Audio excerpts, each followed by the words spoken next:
I'm Darius Arya, an archaeologist going in search of the ancient world in 3 of the most exciting cities on Earth. Cairo, the gateway to ancient Egypt. Istanbul.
In the golden era that followed, this remarkable society built the beautiful monuments that still stand here today.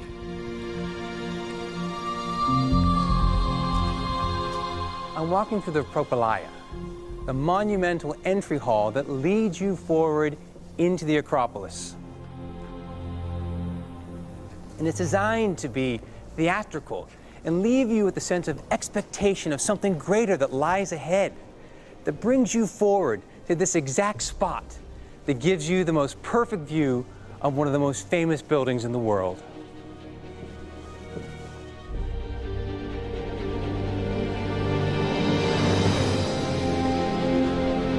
The Parthenon was built to honor the goddess Athena. It's been at the heart of what it means to be Athenian for over 2,500 years.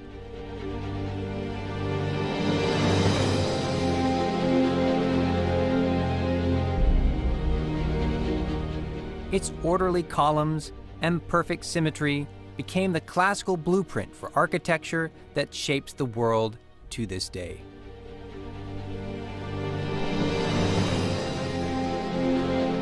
And right next door is one of the most intriguing buildings in the world.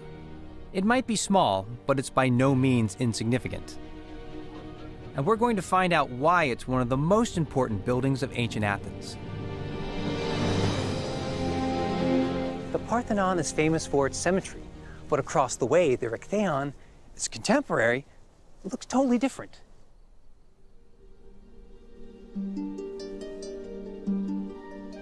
This is a structure known for housing the votive statue of Athena and many other shrines. But when we look at the architecture, it's like a mishmash of design. Even the ancient commentators were confused.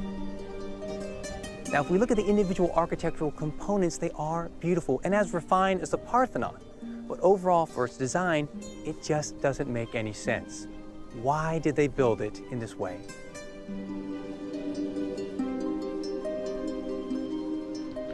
Our 3D scanners are going to try to make sense of this quirky little temple. The team is led by architect Matt Shaw. Looking over at the Parthenon, that's one kind of structure, and then this is like totally different. Yeah, classical clarity over there, and then this confusing little structure without really a clear front or a clear entranceway. What were all of these different spaces inside? That's what we're hoping to try and understand with our scans. So you've got total access. You're outside, you're inside, you've got the drones. What are the real challenges then in creating these models today? The building is the challenge for us, really, and we've got to use technology to try and unravel it. To reveal more about the Erechtheian setting, Matt and his team are also going to create a 3D model of the whole Acropolis.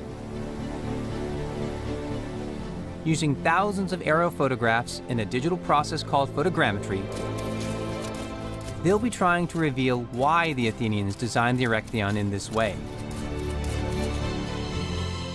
While the scanning team goes to work, I'm going to have a closer look.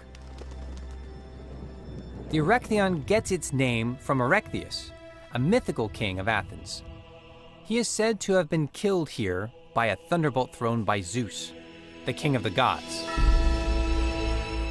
A myth that has been cleverly incorporated in the building itself. This might look like damage to the roof, but in fact, it's purposely left open in this spot to remember the point at which Zeus threw his lightning bolt and killed the king Erechtheus. The temple also tells the story of how the city itself was named. And according to one version of the myth, it happened right here, when Poseidon, the god of the sea, and Athena, the goddess of wisdom, took part in a duel to become the patron god of the city below. Each god had to offer something to the city. Poseidon began. He struck the earth right down below here, and out burst a spring of salt water. In response to Poseidon's saltwater spring, Athena made grow on this spot an olive tree. And the king decided that Athena won the competition because the olive tree was much more useful. And she became the patron deity of Athens. Today, an olive tree still grows on the site where the city was named.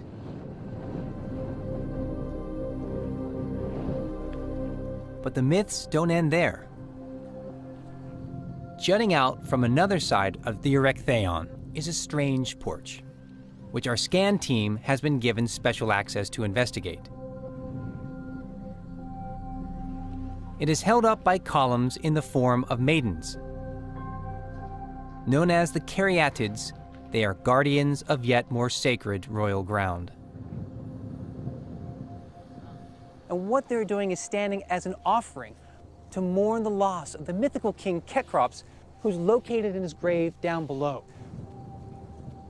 This is an important feature of the Erechtheion, reminding the Athenians that these women are mourning perpetually the loss of the mythic king. For the ancient Athenians, these buildings were the sacred heart of their city, created for a belief system that lasted thousands of years and is now lost in time. But the political heart of their city lies elsewhere. Sitting just below the Acropolis is a hill called the Pnyx. Athenian citizens assembled on this hillside to hear speeches and vote directly on every issue. If anywhere can lay claim to being the world's first democratic meeting place, then this is it. But this wasn't democracy as we know it. Only Athenian men were classed as citizens, and there were no votes for women, nor Athens' army of slaves. And that makes it difficult now for many of us to recognize this as a democracy at all. So when we look at Athenian democracy in our own terms, we have problems with it. But so too with the Athenians look at our modern democratic states and say, what kind of democracy is that? Every individual citizen doesn't cast a vote for every decision. This is what Athenian democracy was all about. This is where it started, and it was something unique. So many of the secrets of ancient Athens are hidden beneath the surface of the modern city. Our scan team have been hard at work investigating them. Hey, Matt.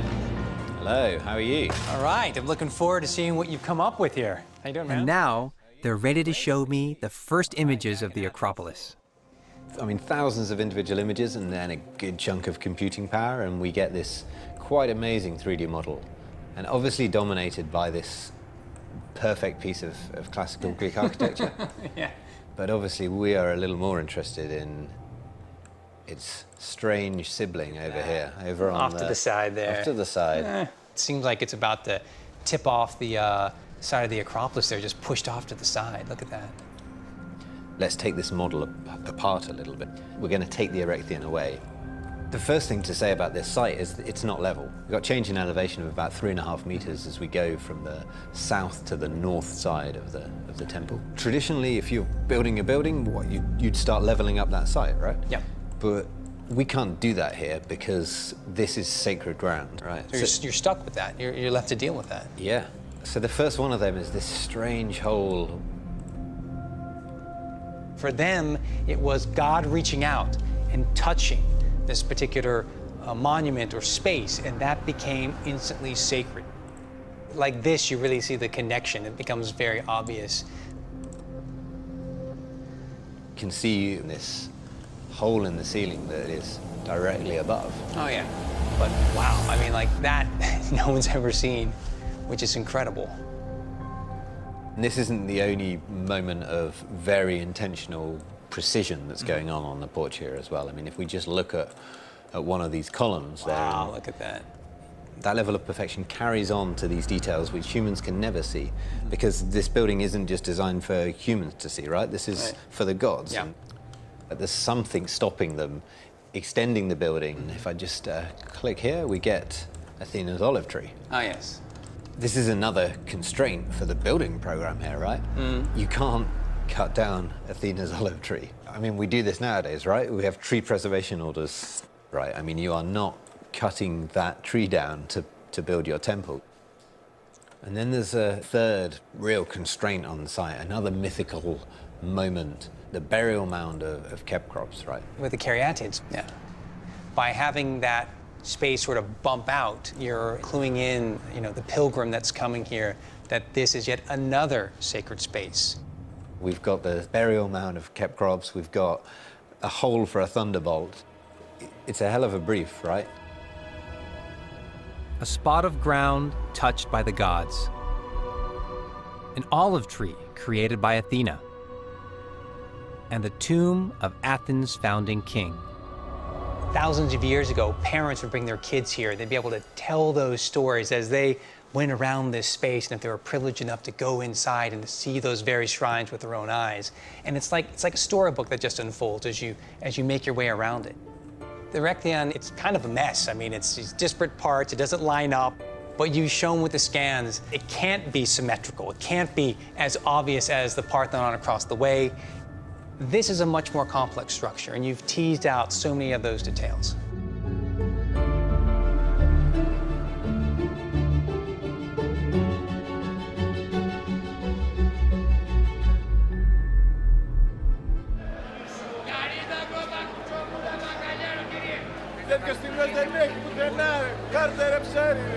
Today, modern Athens is a vivid and colorful city with a strong connection to the sea. It's the bustling capital of a democracy struggling to keep up with its neighbors. And in the time of the first democracy, Athens also had to fight for its place in the world.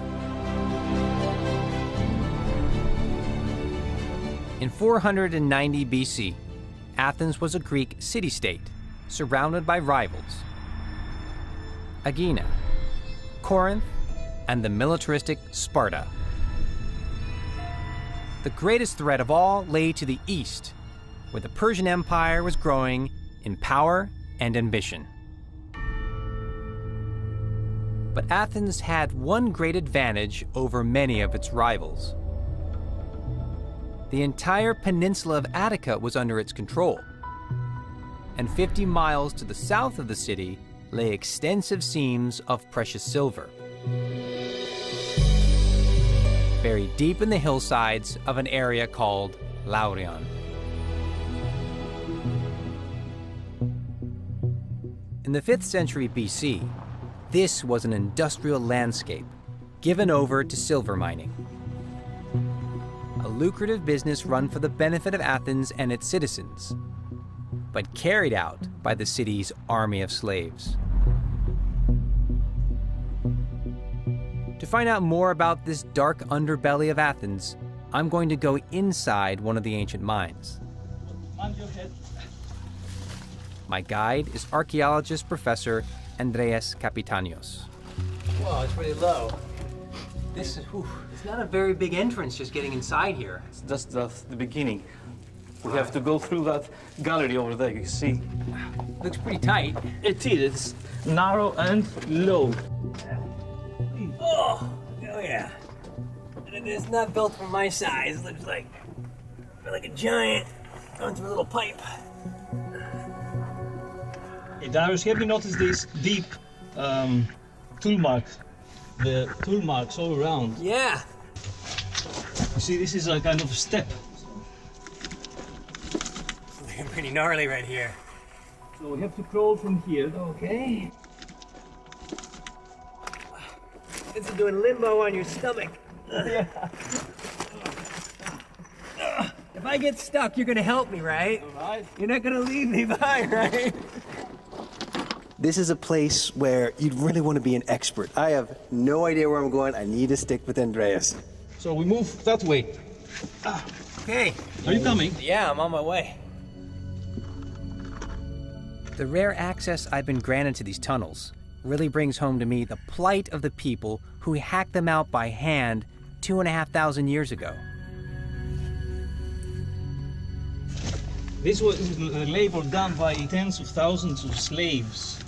Slaves were captured in wars, or they were bought in markets. Slaves were very valuable. That's why they were valuable tools. Only by scanning will the scale and complexity of this grim labyrinth of tunnels and galleries become clear. But it's going to be the hardest challenge Matt and his team have faced yet. I do think we've got a while in here. Yeah. I think we've got about 6 hours probably. So you guys will be here all night. Yeah, I mean, it's teamwork, right? One of us has got to creep through these holes and the other one's got to pass the equipment, and then we've got to creep again and pass again and creep again and pass again. Crawling around through here, just getting a sense that this is an awful existence. You don't want to be a slave, and this is pretty much the bottom of where a slave would be. Although the people that worked here were anonymous, they're part of a long, complicated organization in existence to make, democracy in Athens work. This is part of it. This is a very dirty part of it. And through here, you're getting in a wider space. And is there anything left of the good stuff, let's say? No, nothing is left from the good stuff, but I have some in my pocket. I can show you a piece.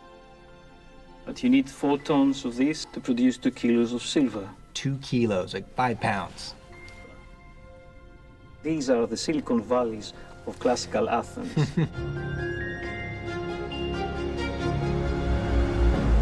Our scans show the interior of the mine in extraordinary detail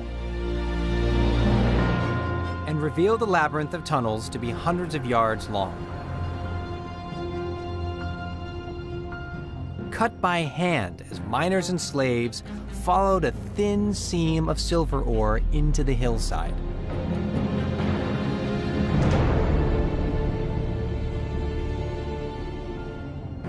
Above the ground, the scan team also captures the mine's processing plants. Here the ore would have been washed, then ground into tiny pebbles before finally being heated in a furnace nearby to coax out the precious silver. This is just one of at least 30 silver mines hidden under the hillsides of Laurion. And in the 480s BC, they provided Athens with a bounty of nearly 3 tons of silver. An unexpected boost to Athens' new democracy.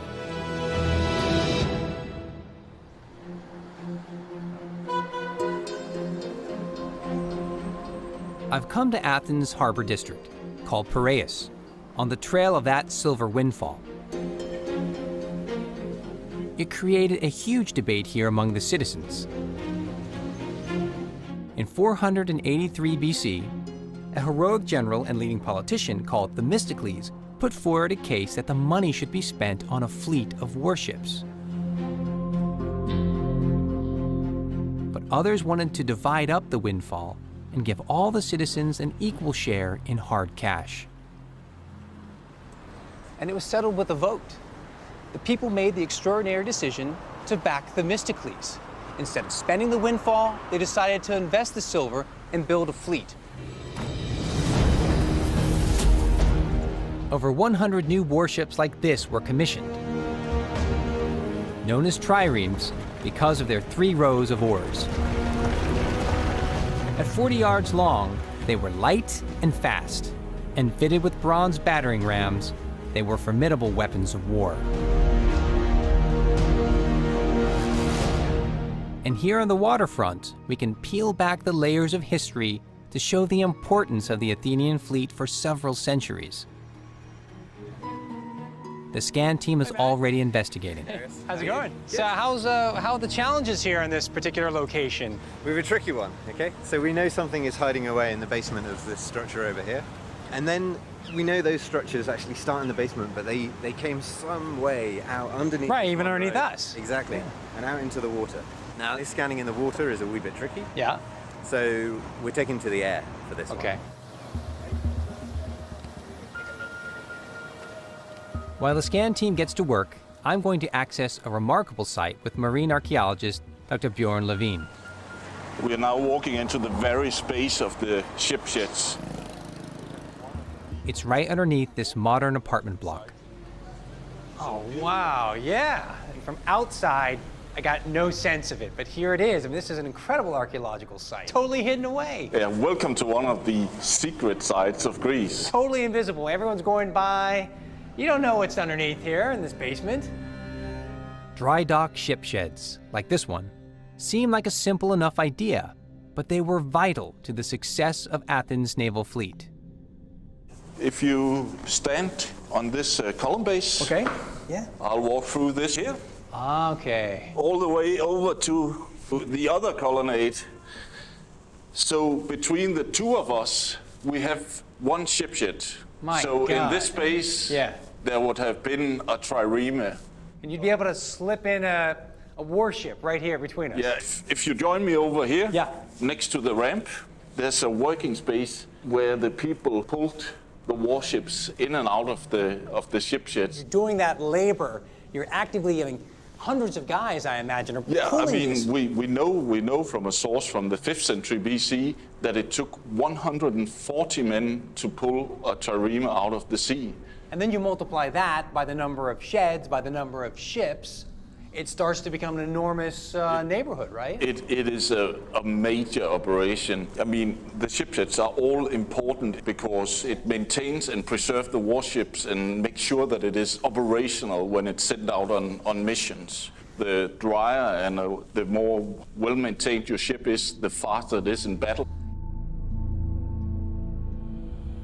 Our scans show how the modern apartments are built right on top of the ancient ship sheds.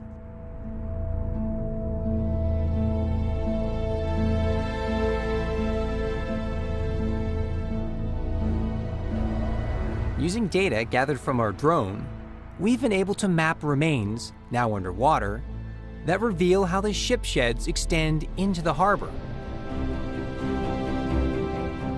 And our graphic shows how they once stood all around this cove.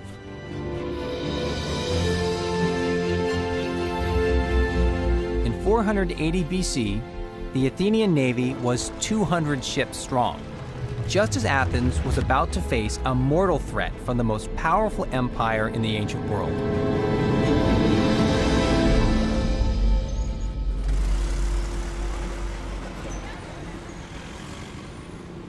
A little down the road from where I was exploring the ship sheds is Athens' modern port. And this is where a decisive sequence of events began.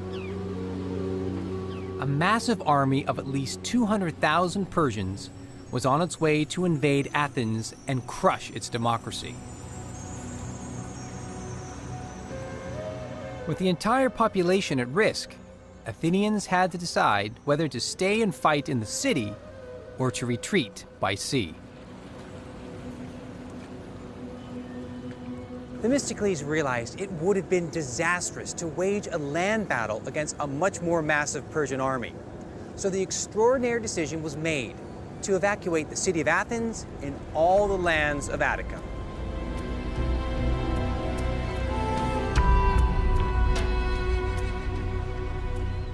Women and children were taken to safety, and every male citizen of military age took his place on a trireme and prepared to face the Persians at sea.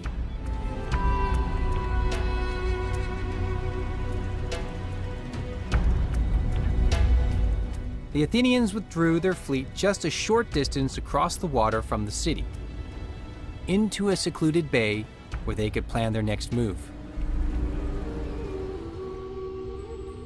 Here they were joined by allies from across Greece.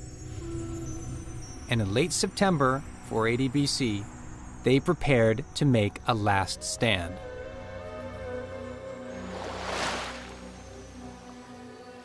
The battle that followed, the Battle of Salamis, saw not just Athens' future, but the future of Western civilization hang in the balance.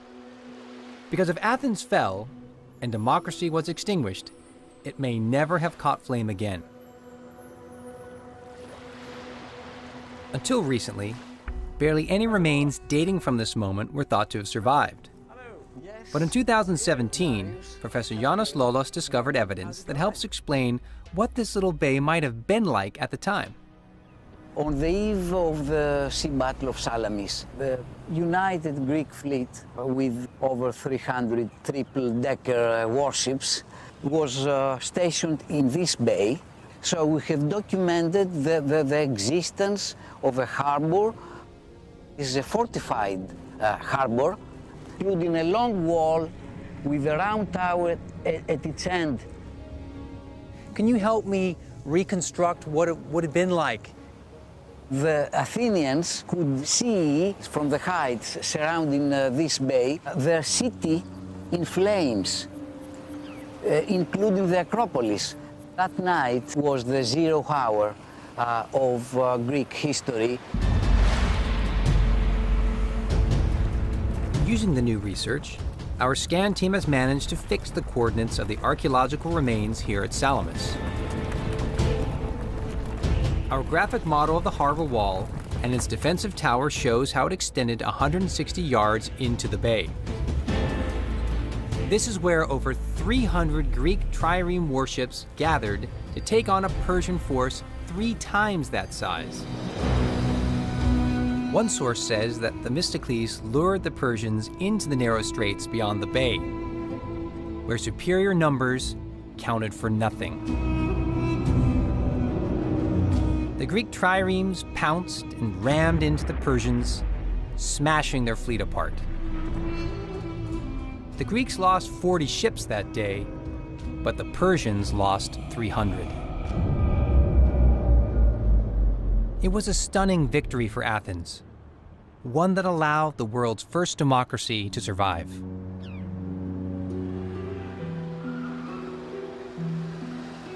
But victory came at a high price. The people returned to a city that had been razed to the ground.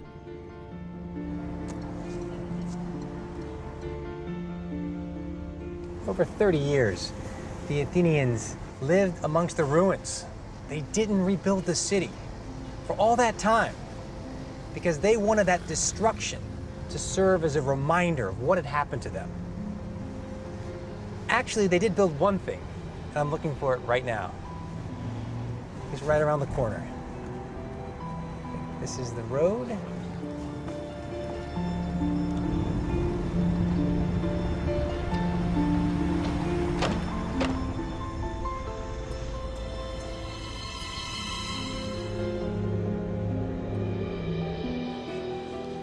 Supposed to be right over here, kind of to the left of the bathroom. And there's supposed to be a staircase going down. Today, this parking garage is right in the heart of a sprawling metropolis, but it was once the city limits of ancient Athens. Oh, look at this, we made it.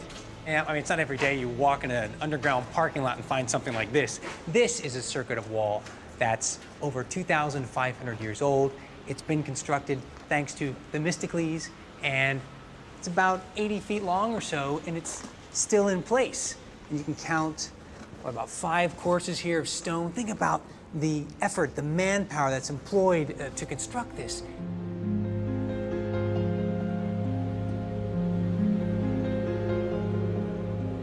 Just as every Athenian citizen had been expected to row in the Battle of Salamis, now they were expected in the city of Athens to build walls, these walls. And they put it together, encircling the entire city in record time.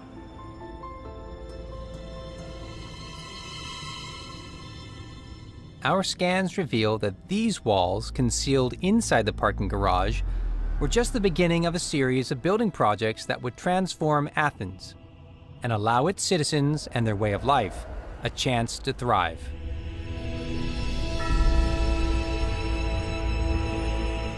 First of all, they enclosed what remained of the city.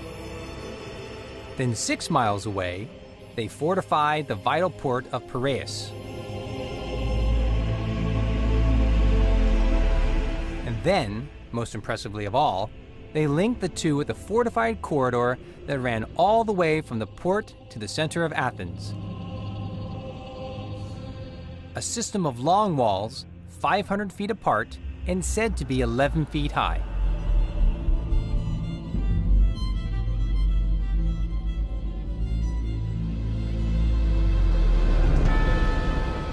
With the building of the long walls and linking them to the city walls, like the section over here underneath the parking lot, you now had a total defensive system for Athens, defending both the city and its harbor. To observers at the time looking at Athens, it now looked impregnable.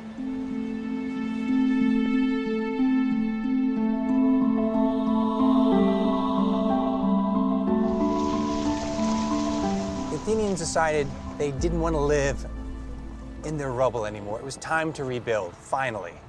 They wanted to build their city bigger, better, more magnificent, more beautiful. Oh. Everywhere you look, lots of chunks of marble. It's incredible. I'm driving on a road of marble chips. They turned to this landscape in Attica. In particular, Mount Penteli, where I'm driving. And they decided to take out the stone, the marble from here. Beautiful white marble, Pentelic marble. And the quarry that dates from that time is still here. That is really impressive. Oh, I feel like I've stepped back in time. I mean, this quarry is abandoned, but it's abandoned back from 2,500 years ago. And I can see the tool marks, get a sense of the precision that was involved, the organization, and the dangers, really, because, I mean, this is a massive, massive quarry using, pretty rudimentary tools. It is just, overwhelming to see all of this.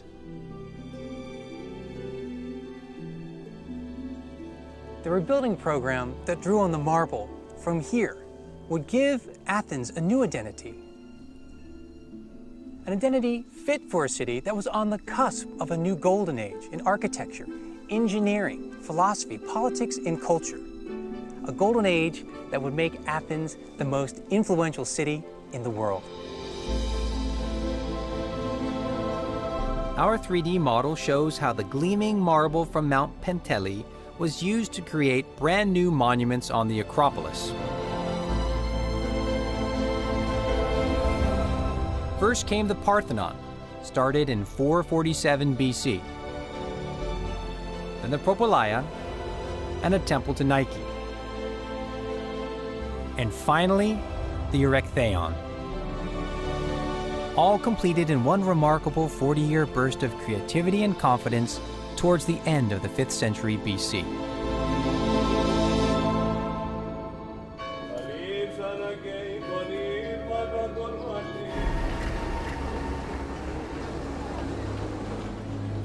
I've come down to the heart of the old city of Athens, where archaeologists discovered intriguing artifacts from a system that Athenians evolved to keep their democracy strong.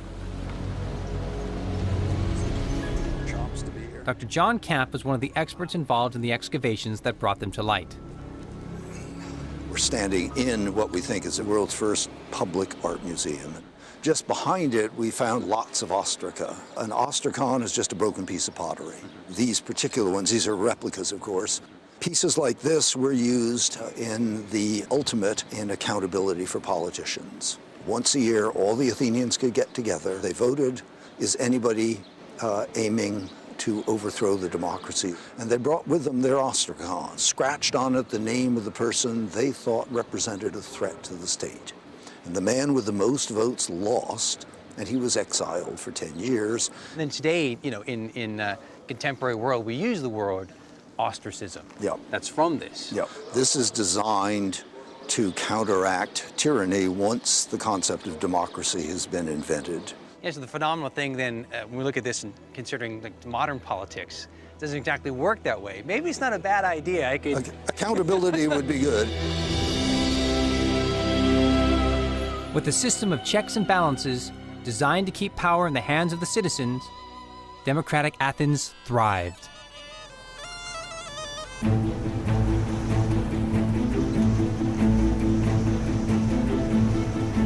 It became the dominant city-state in ancient Greece and began to extend its influence across the Aegean. Oh, look at that view. My God, look at that. I mean, this is how it's meant to be seen. This is it. It's this arrival from the sea. It's very romantic.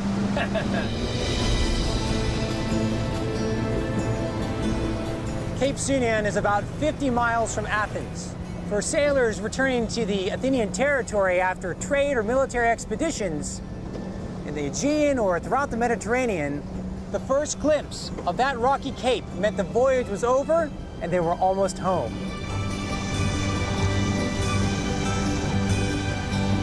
But something of a mystery has grown up around Sunian. Thanks to the temple of Poseidon that sits on the hill, it was mostly known as a sacred site. And until recently, that overshadowed the strategic role it played in Athens' empire. Thanks for having me. Nice to see you. How you doing? Good. Great. I'm really looking. Now, a team of archaeologists, including Dr. Calliope Vaika, are discovering how important it really was. There was a settlement with important naval base, and part of it now it's submerged. Here we're standing in front of a building, a huge one. Actually, you only see part of a wall that is continuing the sea in the water. Yeah, this is massive architecture right here. And this is leading then, so why is it leading into the water today? I mean, because we have a relative sea level change of at least 2.5 meters to 3 meters. That means that most of the classical coastal sites are now submerged. So it's invisible, but at the same time, you know that it's there, so it's worth taking an opportunity to explore. You can see it yourself. Okay. It's only in the past couple of years that the importance of this site really has been understood. Here we have a strategic lookout post. It operates in a network of naval bases. That means from here a ship could reach the message to Athens that an enemy fleet is approaching in only 1 hour.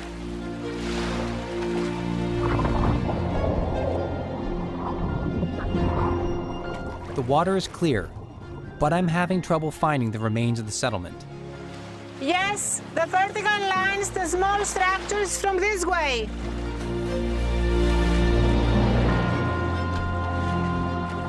And finally, here they are. Massive sections of the city wall, still recognizable after 2,500 years.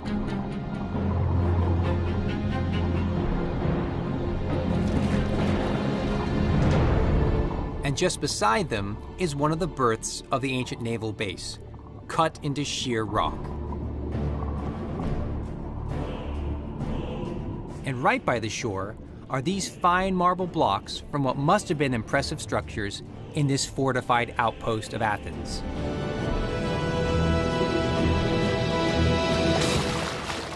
Oh, this is amazing. We got a city submerged. I'll look over here on the coastline. I see part of a wall, but underwater, it's massive. It's about 8 feet wide and extends for, pretty great distance.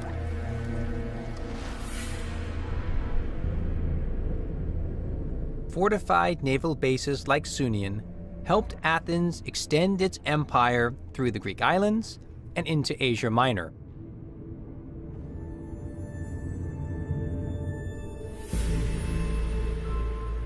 But like every great empire, its ambition brought it into conflict with rivals.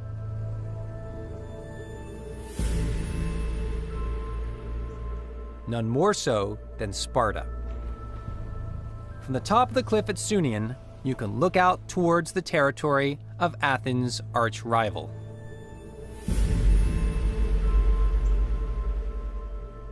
Undemocratic, militaristic, and every bit as ambitious as Athens, the Spartans challenged Athenian supremacy. They were at war here for 30 years. Until the Spartans finally defeated Athens at sea, starved the city out, and in 404 BC, forced the Athenians to surrender. The golden age of the world's first democracy had come to an end.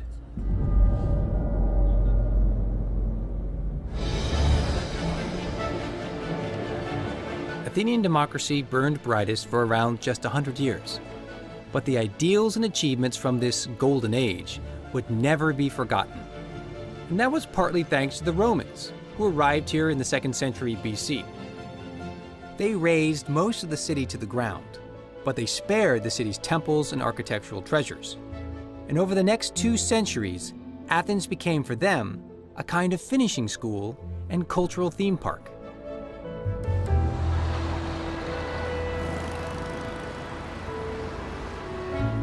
In the 2nd century AD, the Emperor Hadrian was one of Rome's most passionate admirers of all things Greek.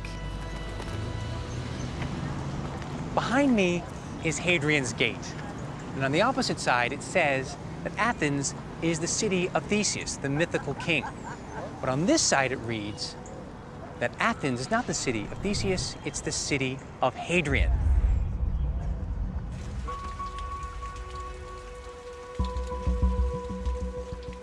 Hadrian was on a mission to improve Athens, and he lavished the city with gifts: a library, a gymnasium, and something even more crucial to the everyday life of the people: a feat of engineering so remarkable that it was famous in the ancient world as one of the greatest achievements of its age. And I've asked rope access expert Tim Fogg to help me investigate further. Well, this is it. This is it, man. I'm looking forward to this. So this is the shaft. Yeah. It's impressive. You can't see the bottom. Woo. So that's you ready to go now. Ready to go, man. Okay. Smell the humidity. Okay. Nice. Woo! This is awesome. Yeah, I feel like I'm descending to another world here. I mean, it's saying goodbye to the sky. All right. Here we go. Woo! A little more. This shaft leads down to a 2nd century Roman aqueduct. TV cameras have never filmed here before. This is incredible. Oh man, it's tight. There we go.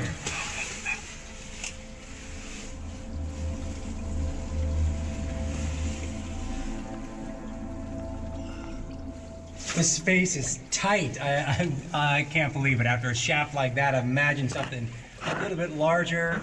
I've stepped back almost 2,000 years into the time of the Romans. This is incredible. The water is still flowing right through here.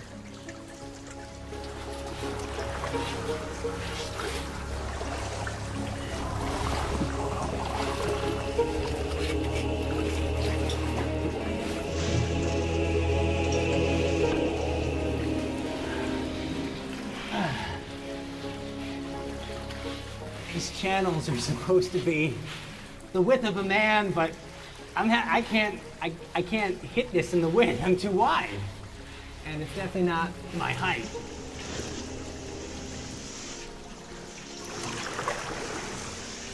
This water is crystal clear. I don't know exactly where I am, but I know where I'm headed. I'm just going to follow the flow of the water. It's flowing downhill towards Athens. This space is so tight and uncomfortable. I can't imagine how unpleasant, how awkward it would be to work down here. But of course, how could you see what you were doing? Well, right here, there's a little purpose-built niche, and it's holding my flashlight today, but in antiquity, we had oil lamps. That's going to produce a lot of smoke. It's going to be miserable work, back-breaking labor, and that's your only light source. This network of tunnels took 15 years to dig out, work done by teams of men cutting through solid rock with nothing more than hammers and chisels. This aqueduct is an astonishing piece of engineering. And I've asked ancient aqueduct expert Dr. Shauna Lee to shed more light on its construction.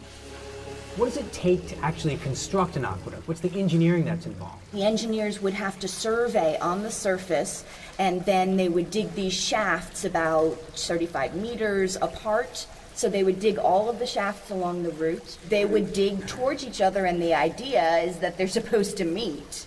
Yeah. I'm looking right here where I'm like, I came over from this side and nope, around the bend, and there you were. So it doesn't always match up. Yes, it doesn't always match up, and so they have to adapt.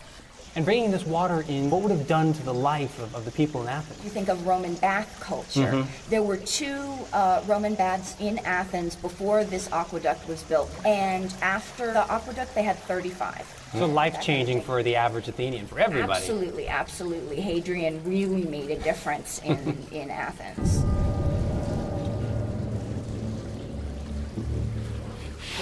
I think it's actually getting more narrow. The water's getting deeper. It's up to my knees now. All right, this is the tightest spot yet, where the water's deeper and I'm having to go lower. Really? Woo! The water is cold. All right. Yeah. It's getting a little more gnarly. I think it's about 4 feet high at this point. I've got over my head these big brick tiles that have formed kind of like a pitched roof. There's another shaft. You periodically have these shafts that are dug down, so you can lift out the debris, send it down. Down comes a bucket. I'm gonna load my debris that I've cut through, the soil and so forth, they're gonna haul it back up. And of course, when you're done tunneling for the day, you're going to be hoisted up as well if they don't make you crawl up. It's an incredible enterprise. I'm exhausted, and I've only gone through one small section.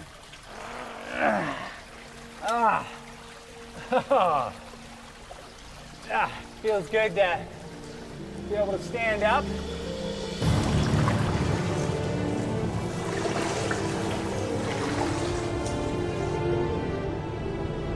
The scans reveal the aqueduct in amazing detail.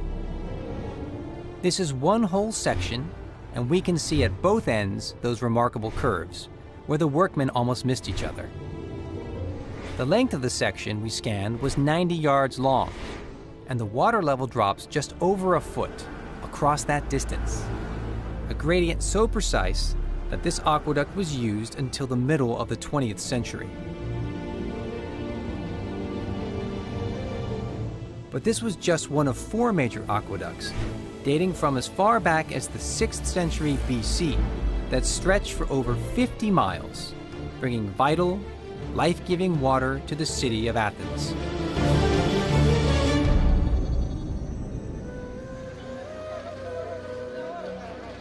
Of all the cities in the ancient world, Athens excites the imagination like no other.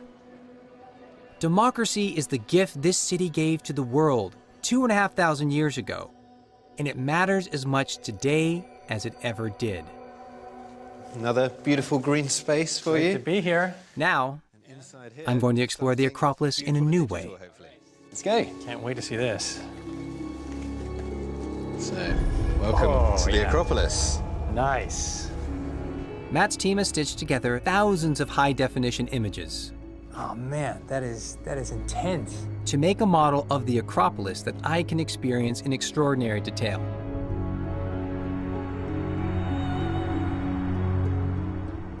Yeah, and if I come down over here into the city and I'm looking up at it, oh, it's just gorgeous, yeah, it really is.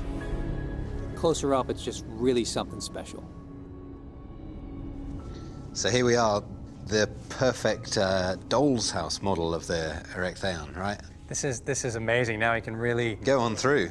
I mean, get yourself. Oh, yeah. You know, no rules anymore. You can step wherever you need to. And I can just pass right through, and I can see all the different elements, and it is like a little dollhouse, isn't it? Incredible, with all this rich detail, the real thing. Huh? That's funny. Below the ground level of the northern porch.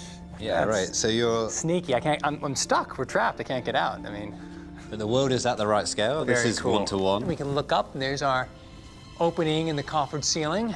Should we try and find another super privileged spot? Oh yeah. This, yeah. Oh, we're outside now. Oh, yeah. Oh. We pass through that main space, and then watch out, coming at us. Oh, getting the Cariatian porch. Whoa! Now I made it. Yeah. Fantastic there. Oh. I mean, this is... What a view. These poor Cariatids have been holding this load up for, what, 2,500 years? A long time, yeah. Maybe it's time you jumped up there and gave them a hand, Darius. Oh, all right. Oh, now I'm with the ladies right here. And that is amazing. This is like 1-to-1 scale? This is 1-to-1 scale, yeah. So they are actually quite big, no? Pretty massive. Yeah, go on there. Give us some fingertip support. Give them a little hand. I almost got a little too short, but get the idea. Yeah, that's over, 2 meters then. So you think you can hold that position for another 2,500 years? I can give it a try, but it's a pretty amazing spot to be in. I think it's really here that you get that strong connection between the mythic past and the foundation of Athens and the ideas of the golden age of democracy of Athens. It's quite a view.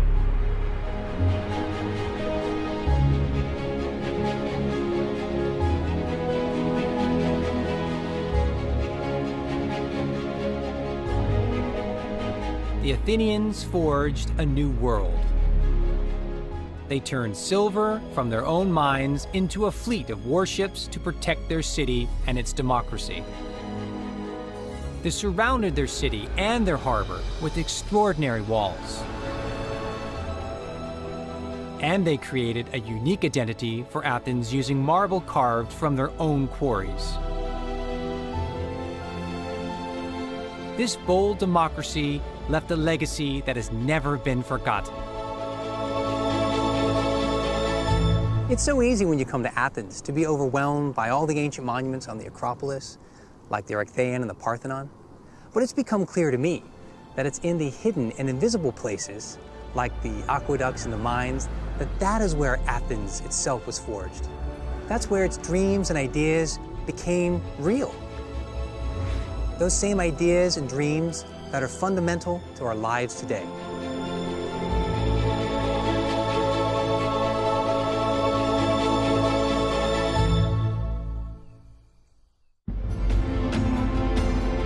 Next time, Cairo. I explore the secrets hidden inside the Great Pyramid. Oh, man. Investigate beneath an Islamic engineering masterpiece. That is deep. Okay. And uncover a Roman fortress.